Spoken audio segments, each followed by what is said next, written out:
When faced with large, scary, and daunting tasks, our brains often revert back to our basic animal psychology. We often get scared, worried, and confused when there is a massive amount of work waiting to be completed. Does this sound familiar to you at all?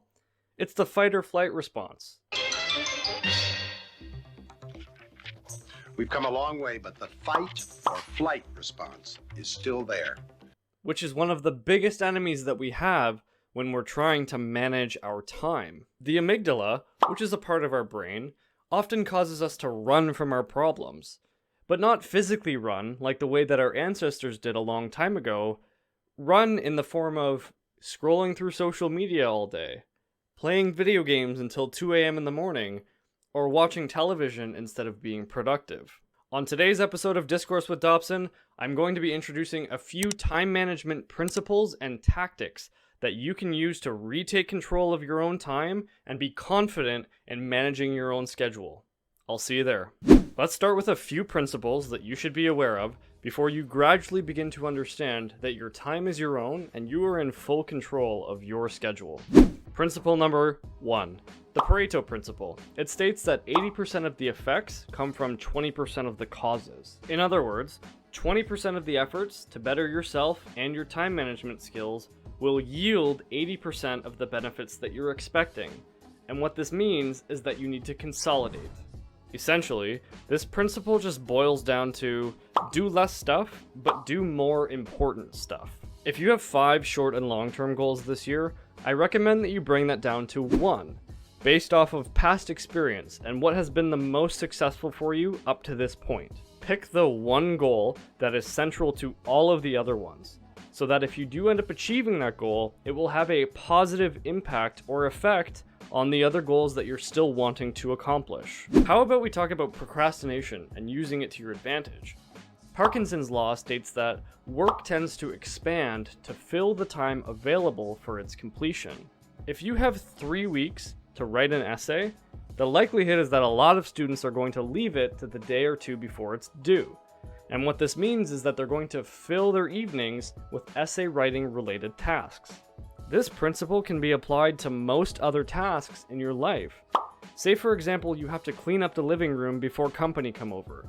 Give yourself only 5 minutes and see what you can do in those 5 minutes. You may find that this mindset allows you to make crunch time decisions that lead to the completion of a task much faster. By defining a certain amount of time for the completion of one task, you're giving yourself permission to avoid perfectionism and ultimately apply yourself. Imagine you find yourself procrastinating because there's a large, daunting task in front of you, like studying for a test. If you use the time that you normally would to procrastinate on your phone instead of studying, to instead do something like folding laundry or cooking a meal or tidying up your room, you may find that you build your confidence up with small, unrelated, sequential tasks before you try to tackle that large, daunting task that we mentioned before.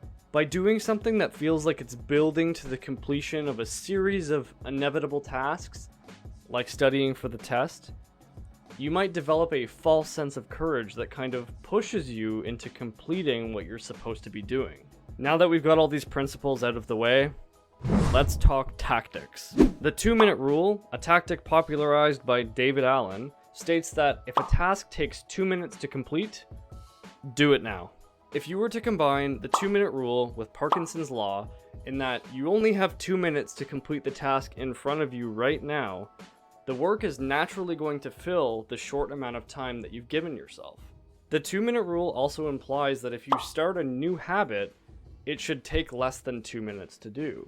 And essentially what I'm telling you here is that every habit, regardless of what it is, can be shortened down to a 2-minute version. Say for example, you want to start a new health routine. You want to start running before school because you can't do it after school as you have homework, a job, and other tasks to do. This way, you run in the morning before school, and then when you get home, you don't have to waste your time on running and instead can do all of the other necessary tasks in your life. In this situation, your 2 minutes starts now. Put on your running gear, get outside, and start running, but only run until the end of the 2 minutes has elapsed. You might find that your body naturally wants to keep running. Your body may feel this way, and you might extend past the 2 minutes because you've already begun to do the task that's associated with the habit that you want to develop. The Kaizen mindset is the second tactic that I would like to introduce to you today. The word Kaizen in Japanese means good change, and it refers to the idea that small sequential steps that are taken every single day with some end goal in mind can lead to significant change. In order for you to successfully implement the Kaizen mindset into your daily life, you need to adopt a growth mindset, which is an attitude that's represented by failures, mistakes, and misconceptions being used as learning opportunities in order for you to grow as a person. Earlier, I mentioned that big and bold changes lead to the fight or flight response.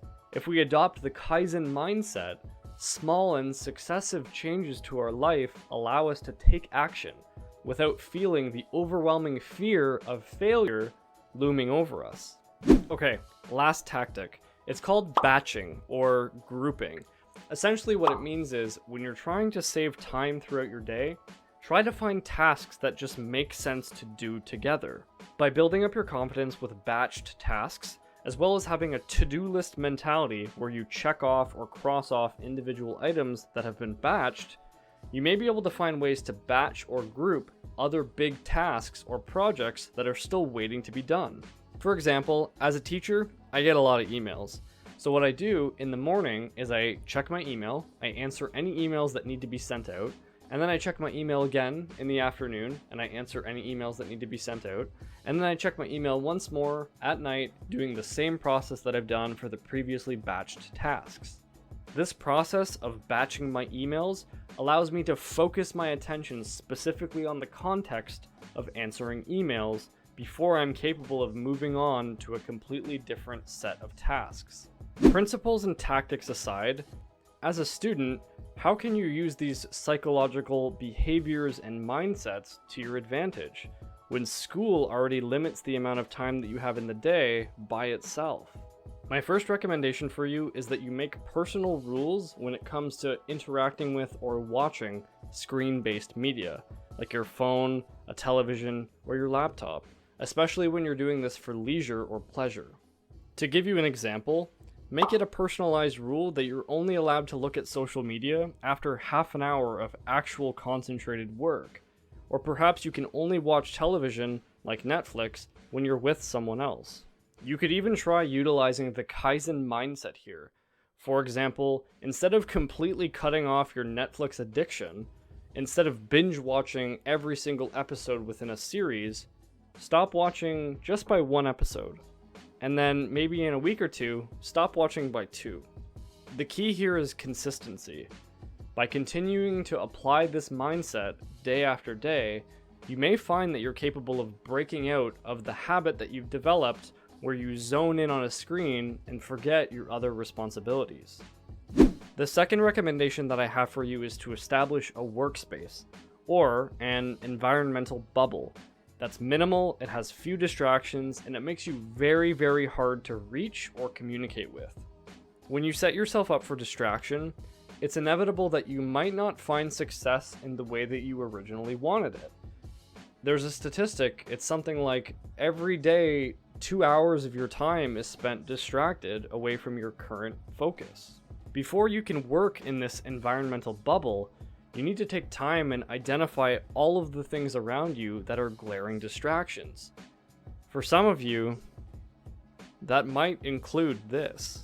If we're going to try to apply the other principles and tactics that we've talked about, it might be a good strategy here to assign specific days of the week where you work in the environmental bubble.